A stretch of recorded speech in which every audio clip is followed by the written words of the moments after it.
Comecei a estudar economia nos anos 80, aquela crise que a geração de vocês não pegou, com inflação muito alta, uma série de tentativas heterodoxas de lidar com os problemas do Brasil, que fracassaram. Foi uma década muito difícil para quem viveu. Lembro o fim da década, começo dos anos 90, recém-casado, com um filho pequeno, uma volatilidade na sua renda, você saía para comprar estoque de coisas, recebia o salário e saía para gastar. Né? Um momento muito difícil do país, né? Violência no Rio de Janeiro explodindo, enfim. Mas fui estudando economia e na época a formação em economia era muito heterodoxa, era dominada por correntes alternativas de pensamento que se fazia no resto do mundo. Né? Então a gente não tinha quase modelagem, a gente quase não estudava o que era feito no resto do mundo. Isso continua em algumas escolas no Brasil, Uhum. várias escolas. E eram formações alternativas. Você estudava Marx, estudava os clássicos, Schumpeter, Keynes, né? E meio parava por aí. Quase não tinha nada, acho, na minha época, de estudar, olhar evidência empírica, econometria, não tinha as teorias modernas, teoria dos jogos, equilíbrio geral, ou tinha versões é, é, muito esquemáticas e, em geral, muito erradas, muito tortas do que eram. No mestrado, eu continuei na UFRJ, e aí também fui, enfim, curiosidade, fui estudando mais economia, aprendendo um pouco mais de matemática, aprendendo um pouco mais o que a teoria, enfim, que no resto do mundo é praticada, dizia, e fui começando a ver que tinha uma inconsistência. O que no Brasil se falava que era feito na academia americana, nos principais centros do mundo de economia, era muito diferente do que de fato era feito. Uhum. Né? Afirmações eram muito equivocadas. Né?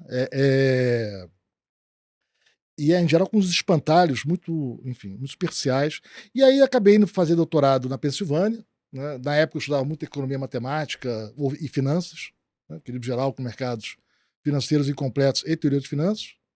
Passei um tempo nos Estados Unidos, resolvi voltar para o Brasil, e aí quando voltei para o Brasil, eu quis estudar Brasil. Eu quis estudar Brasil. Eu dei uma sorte de encontrar essa nova pessoa, a gente ficou muito amigo rapidamente, e a gente falou, vamos estudar as razões do atraso brasileiro. É o que a gente faz há 25 anos. Né? Então, o que tem a literatura aplicada? Na época tinha várias tentativas de explicar o atraso por um problema de coordenação de decisões de investimento. A literatura lá fora chama de Big Push, tinha uns modelos bem feitos, mas se olhava a evidência empírica, não parava de pé. Será que é inovação tecnológica que busca a fronteira? Ai, parece que explica a diferença de renda dos países. E a gente passou alguns anos estudando isso.